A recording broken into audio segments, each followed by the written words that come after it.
Johar. तो jalan video re abon galmarau led tahen wikipedia re olakan topik ko satam ko oka leka bon nyam kate bon pahrawa ona bon galmarau led tahen tobe tehnya no second part video re bon galmarawa je banga oka kore chet tools ko mena ar oka kore chet leka te bon ব্যবহারoga ona tools ko ona bodon galmarawa तो जुदी अब desktop बन रड़ा लेखान बंग laptop बन रड़ा लेखान ओका बन नेला जुदी phone ते बन रड़ाया इनखान नोंका screen हिजुआ ठीक है तो ओना लगी अब जुदी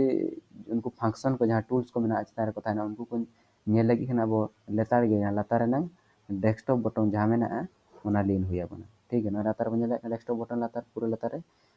बन लीना ठीक है लीन के खान जहां जो स्क्रीन और जो फंक्शन बन नेल नाम दाड़ेया तो ये लक्तियान दरा फंक्शन को लिया बना तो जहां ओला कना बाम बोलो अकना मेंदो लॉगिन बाय हुए कान तमा ठीक है ओना खान लगी खान अब नोडे अकाउंट तैयार करते अब लॉगिन लेखान बन नोडे अब यूजर नेम देखा और नोडे इन दो अब बन बड़ाय जमा अब लॉगिन करते मेना बना ठीक है तो ओना खनंग नोडे कना रोड हुई कना गालमारा हुई नोडे जहां माने अब साला को चेक को गालमारा सने को नोडे को गालमारावा और जोडे बन अब साला को सगई दाड़ेया ठीक है ओना तायम आर मिटी नोडे हुई कना एनएम को जहां ओला कना एनएम को नोडे दो हुई कना अब चेक को बन ओला का विकिपीडिया रे अब चेक को बन एडिट का बकान जहां के बन अब एनएम चेक मेना विकिपीडिया रे ओना बाबत नोडे दो बन नेल नाम दाड़ेया ठीक है तापर ओना सुरे नो जहां मेना आर मिटी ओना दो अकाउंट तैयार में मेंदो अब अकाउंट बन तैयारा माने जदी बाबन तैयार का जहां को एखा नोडे लिंक करते अब अकाउंट तैयार बखा ऑप्शन हिजुआ नोडे बन लिना और जहां को जुदी अकाउंट बन तैयार का एनखान दो चेक बन चिका जम पूरा जम सार ना ओना साथे मेना बोलो दुआर ठीक है ना बोलो दुआर बन लेन लेखान अब दो लॉगिन हुआ ठीक है और ओना साथे तो अकाउंट को बाबन तैयार का खान चेक बन चिका नोडे बन लेना अकाउंट तैयार में बटन रे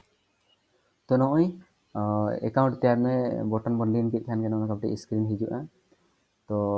नोडे अब अकाउंट तैयार लगी डाटा एंट्री हुआ बना ठीक है तो ना जहां चितार बन नेल दाड़ेया कना व्यवहार नितुम ना दो हुई कना यूजर नेम अब चेक यूजर नेम दो सना बना ओना के बन दो दाड़ेया तो इन इया नितुम दो होई इन सनत सोरेन ठीक है सनत सोरेन तो नोय सनत सोरेन ऑल के खान ओनडे मेने आय जो लाके नितुम दो एम हुई कना मेंदो नोआ यूजर नेम दो को व्यवहार का तबे इन आर नासे एटा धारा नोडे वन इन लगाव के वार्निंग लगाव के खान नोआ यूजर नेम नितो चेक हो यार वार्निंग बाय दिखाया मेंदो नोआ यूजर नेम नितो इन दोहो दाड़ेया ठीक है तो उनका के बन नेल मा नोडे वार्निंग आलो उदुगबा उनकान यूजर नेम बन दोहो दाड़ेया जहाना के ओना तायम लातार रे जहां मेना दानांग साबाद हुई कना पासवर्ड अब पासवर्ड जहाना के दोहो सनाबो ओना बन दोहो दाड़ेया ठीक है तो इन जहाना के मेटाइन दोहोया और आपे हन उनका के जहां आपे जहां बन उइहरा उनकान दारा पासवर्ड बन दोहोय मा जेमन लॉगिन ऑक्ट रे हो लगतिया और ओना बन एंट्री ठीक है तो नोना परे जहां मेना दानांग साबाद ठौकय में माने कन्फर्म योर पासवर्ड कन्फर्म बखरा ना चितार जहां पासवर्ड बन एम का ओना पासवर्ड के लातार बन एंट्री ठीक है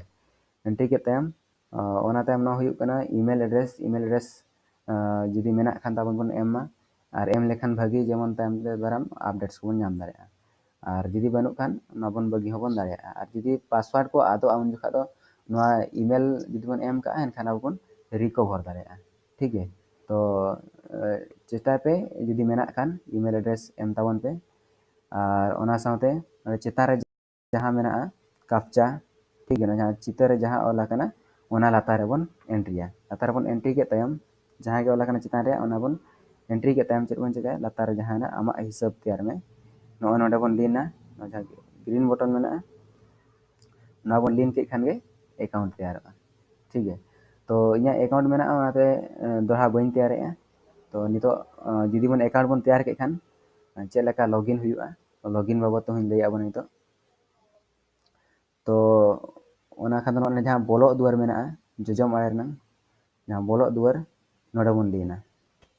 तो नोय बोलो दुआर बटन बन लीन के खान नोंका मिटांग स्क्रीन हिजुग कना बन नेल नाम दाड़े कना तो नितो जहां एनांग बन एम ले थान व्यवहार नितुम बन नेल दाड़े कना बक्सा व्यवहार नितुम बखरा तो एना चेद व्यवहार ᱧᱩᱛᱩᱢ ᱵᱚᱱ ᱮᱢ ᱞᱮᱜᱼᱟ ᱚᱱᱟ ᱵᱮᱵᱷᱟᱨ ᱧᱩᱛᱩम ᱱᱚᱰᱮ ᱵᱚᱱ ᱥᱟᱸᱵᱟᱣᱟ ᱴᱷᱤᱠ ᱜᱮᱭᱟ ᱤᱧᱟᱹᱜ ᱧᱩᱛᱩᱢ ᱤᱧ ᱚᱞ ᱞᱮᱜᱼᱟ ᱥᱚᱱᱚᱛ ᱥᱚᱨᱮᱱ ᱴᱷᱤक ᱜᱮᱭᱟ ᱥᱚᱱᱚᱛ ᱥᱚᱨᱮᱱ ᱤᱧᱟᱹᱜ ᱤᱭᱩᱡᱟᱨ ᱱᱮᱢ ᱤᱧ ᱥᱟᱸᱵᱟᱣᱮᱜᱼᱟ ᱚᱱᱟ ᱥᱟᱶᱛᱮ ᱞᱟᱛᱟᱨ ᱨᱮ ᱤᱧᱟᱹᱜ ᱯᱟᱥᱣᱟᱨᱰ ᱤᱧ ᱥᱟᱸᱵᱟᱣᱟ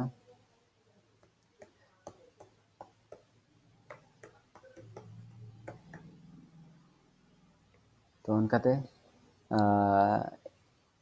nyutum iya kata na jahan button na bolok me na button bon lina bolok me button bon lin ki kan ta login huina ar ta bon nyel dareyak kan chetan re nya user name nyelok kana sanat soren ekan bon thikaya je banga abo dobon login re menak bona mente ठीक है